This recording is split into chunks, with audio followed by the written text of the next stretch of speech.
Merry meet guys, and welcome back to my channel. Tonight I'm doing episode number 2 of the Book Witch new series here on my channel, where I review and discuss some of my favorite books, some of my favorite oracle cards and tarot cards, and so yeah, I'm pretty excited. Tonight I've had this book for a long time, and with my last video, I probably should be paying more attention to it, but beside the point. Tonight's book review is The New Healing Herbs, The Ultimate Guide to Nature's Best Medicine, featuring the top 100 time-tested herbs by Michael Castleman. This book is fantastic. I love this book. If you are in... if you are studying herbology of any kind, this doesn't have magical uses at all. This is all about healing. So this is not going to tell you how you can use this herb or particular herbs in your magical practice. There's a fantastic encyclopedia I have over there for that, which I will review my takes on that later on. But this book I bought when I was in high school, just like the shamanic book. I bought it at Books A Million. I paid $8 for it. Just like that book. What? This book is fantastic. Let's see if I can find something. So I want to find something short. I apologize. Okay, so they have different sections, starting alphabetical order. So it's kind of like an encyclopedia. If I can get there. As you can see, dandelion, it has what the herb looks like.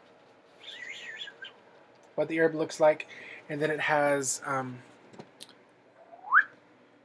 family correspondences, family, genius, and species, also known as and parts to use. That's in the top bubble. And under dandelion, it says much more than a weed. They each have like a little catchphrase as to what they can be used for. In each section, it has healing history, where it goes back for each herb and documents where it's been used in different eras, in different...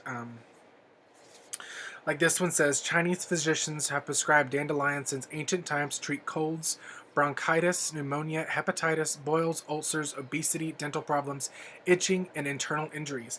They have also made poultices of chopped dandelion to treat breast cancer. It talks about... India's traditional Ayurvedic physicians use this herb for similar therapeutic purposes. And then during the Middle Ages, and it goes on and on about what this herb was used back in the day, and even to this day. The next section, it talks about, I don't know if you can see that, probably not, therapeutic uses.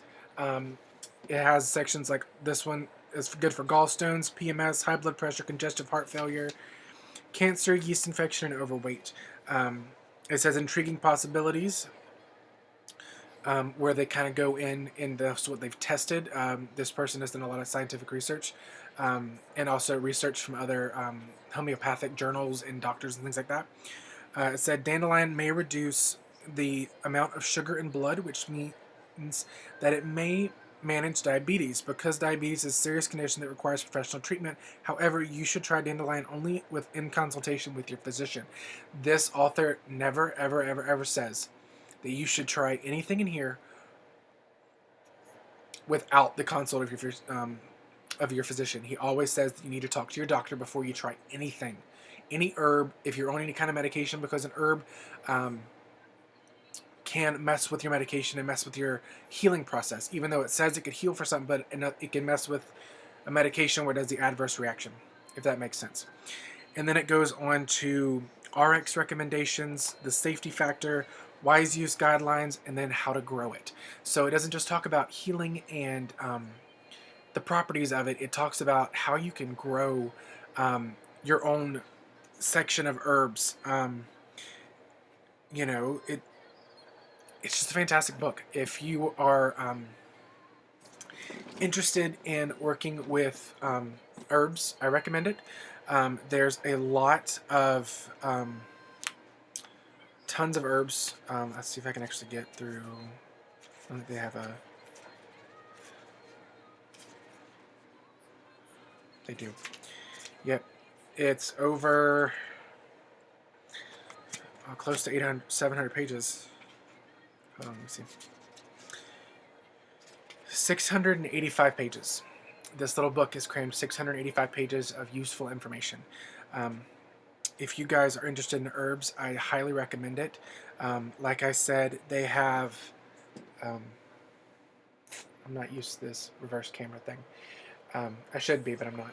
So they have the picture of the hawthorn. They have what it says, Mayflower for the heart disease. And then it talks about other names, a family. Goes in the scientific name, also known as hawthorn, hall, May blossom, and the Mayflower. Parts to use flowers, leaves, and fruits. So yeah, it talks about all these information on every kind of healing herb you can think of, and even some that I didn't even know were out there. So this is a fantastic book. Like I said, if you were studying herbalism, if you're taking an online herbology course, I recommend this book. Just because, I mean, there are tons of herbology books out there. There's probably a newer version to this. This was published in 2002.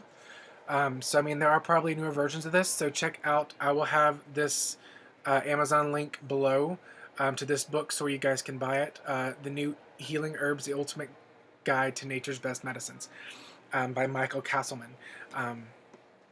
I know this was kind of a short video. I do expect to do more in-depth stuff, but with a book like this, you can't really talk too much about it because after each section is about basically you're repeating yourself. So I hope you guys enjoyed my short little review video on this book.